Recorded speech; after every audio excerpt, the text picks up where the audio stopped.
Movie का आगाज एक स्पेसशिप ऑर्बिट 9 से होता है, जहाँ तकरीबन 20 साल की एक खूबसूरत लड़की अलीना अकेले सफर कर रही होती है। ये स्पेसशिप जमीन से सेरस नामी एक दूर दराज सैयारे की तरफ भेजा गया था।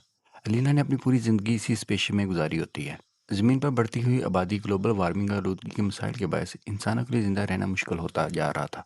इसलिए एक प्राइवेट कंपनी ने इस नए सैयारे पर इंसानी जिंदगी के इम्कानात जानने का मिशन शुरू किया। इस मकसद के तहत अलीना को एक तवील 40 साल सफर पर भेजा गया था, जिसमें वो अभी सिर्फ आधा रास्ता तय कर पाई थी। इब्तदा में अलीना अपने वालिदैन के साथ इसी स्पेसशिप में रह रही होती है, लेकिन 3 साल पहले स्पेसशिप में खराबी के बायस ऑक्सीजन की मिकदार बहुत कम हो जाती है।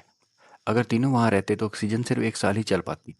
इसलिए इसके वालिदैन बगैर कुछ कहे खामोशी से खुद को खला में झोंक देते हैं ताकि अलीना जिंदा रह सके। अब अकेली अलीना के लिए ऑक्सीजन तकरीबन 3 से 4 साल तक के लिए काफ़ी थी, और उम्मीद की जाती है कि इसी दौरान कोई इंजीनियर मदद के लिए पहुंच जाएगा।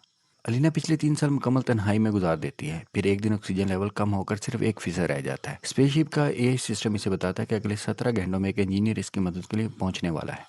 अपनी जिंदगी में पहली बार इसी नए इंसान से मिलने के ख्याल से अलीना पुरजोश हो जाती है और घबराती भी है। कुछ ही देर बाद स्पेसशिप में इमरजेंसी अलार्म बजने लगते हैं और एक कैप्सूल आकर इसके स्पेसशिप से जुड़ जाता है।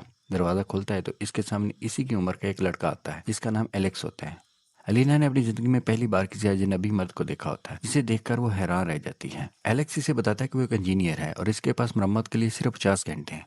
इसके साथ एक छोटा रोबोट भी होता है जो खराबी तलाश करने में इसकी मदद करता है। अलीना किसी न किसी बहाने इसके करीब रहने की कोशिश करती है, जबकि एलेक्स ज्यादातर अपने काम पर तवज्जो देता है। अलीना इसे डिनर करने के लिए रोकती है और कुछ देर के बाद एलेक्स मान जाता है। इस वक्त अलीना बेहद खुश होती है क्योंकि वो पहली बार किसी के साथ खाना खा रही होती है। डिनर के बाद एलेक्स दोबारा अपने काम में मसरूफ हो जाता है। इसी दौरान अलीना इसके कमरे में जाकर इसकी चीज़ों को गौर से देखती है और इसके रोबोट से बात भी करती है। रात को वो चुपके से एलेक्स के कमरे में जाती है, जहाँ वो इसके करीब आती है। ये लम्हा इसकी ज़िंदगी का एक जज्बाती मोड़ होता है, क्योंकि वो मुकम्मल तन्हाई के बाद किसी इंसान के साथ तलक महसूस कर रही होती है। कुछ घंटों के बाद एलेक्स अपना काम मुकम्मल करके बगैर मुनासिब अलविदा कहे वहाँ से चला जाता है, जिससे अलीना को एक शदीद जज्बाती झटका लगता है। लेकिन असल हकीकत तब सामने आती है जब एलेक्स अपने कैप्सूल से निकलकर एक खुफिया मुकाम पर पहुंचता है और पता चलता है कि वो दरअसल ज़मीन पर ही था। दर हकीकत ये सब एक खुफिया साइंसी तजर्बा था जिसे ऑर्बिट प्रोग्राम कहा जाता है। ये प्रोग्राम एक घने जंगल के नीचे एक खुफिया लेबॉर्ट्री में चल रहा होता है, जहाँ 10 अलग अलग स्पेसशिप के सिमुलेटर बनाए गए होते हैं, जिनमें से हर एक में एक इंसान को रखा गया था। इन सब का मकसद ये जांचना होता है कि इंसान तवील खलाई सफर के दौरान ज़हनी और जिस्मानी तौर पर कैसे रद्द अमल देता है। अलीना भी इन्हीं तजर्बाती अफराद में से एक होती है, लेकिन इसे इस हकीकत का बिल्कुल इल्म नहीं होता। वो ये समझती है कि वाकई खला में एक हकीकी मिशन पर है, जबकि हकीकत में इसकी पूरी जिंदगी एक तजर्बा बन चुकी होती है। कहानी यहाँ से गैर नफसियाती और जज्बाती मोड़ में दाखिल होती है, जहाँ इंसानियत, तन्हाई और सच्चाई के दरमियान कशमकश नुमायां होती है। मिलिट्री बेस पर पहुंचने के बाद प्रोग्राम का चीफ साइंटिस्ट एलेक्स को बताता है कि इनका स्पेस प्रोग्राम